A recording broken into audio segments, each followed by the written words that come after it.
Hoy conoceremos un poco de Bernabé. Él fue uno de los principales misioneros primitivos. En el libro de Hechos, Lucas nos dice que era un levita natural de Chipre, a quienes los apóstoles llamaban Bernabé, que significa consolador. Él vendió un terreno que poseía en Chipre y llevó el dinero a los apóstoles para que hicieran uso y disposición para el bien de la comunidad. En Colosenses también encontramos que era familiar de Juan Marcos, el escritor del Evangelio de Marcos. También fue uno de los primeros miembros de la iglesia en Jerusalén. Cuando Saulo se convirtió a Cristo y llegó a Jerusalén, se dio cuenta que los cristianos lo consideraban un espía. Y fue Bernabé quien lo presentó a los apóstoles y los convenció de su conversión y de su sinceridad.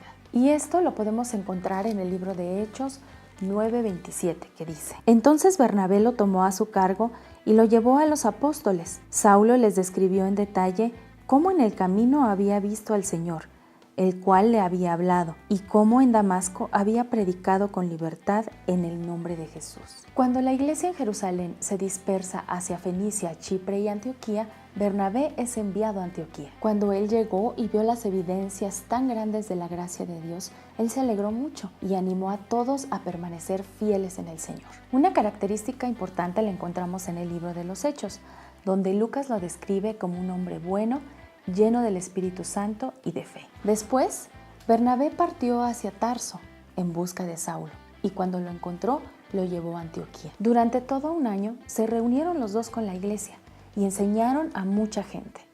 Y aquí viene un dato muy interesante. Fue aquí en Antioquía donde a los discípulos se les llamó cristianos por primera vez. Al término del año, los dos fueron enviados a Jerusalén a enviar ofrendas a la iglesia que estaba sufriendo por hambre. Y habiendo cumplido esa misión, regresaron a Antioquía y por indicación del Espíritu Santo fueron ordenados misioneros. Ellos fueron enviados por el Espíritu Santo a lo que se conoce como el primer viaje misionero de Pablo y fueron acompañados por Juan Marcos, quien regresó con ellos de Jerusalén. Partieron hacia Chipre y siguieron hacia el continente. Juan Marcos, al ver las dificultades de la misión, los abandonó y regresó a Jerusalén. Bernabé y Pablo predicaron en algunas ciudades importantes de Asia Menor, como Antioquía, Iconio, Listra y Derbe. También viajaron hacia Jerusalén a resolver asuntos relacionados con la iglesia. Resulta que para el segundo viaje misionero de Pablo, Bernabé quería llevar con ellos a Juan Marcos, pero a Pablo no le pareció prudente hacerlo,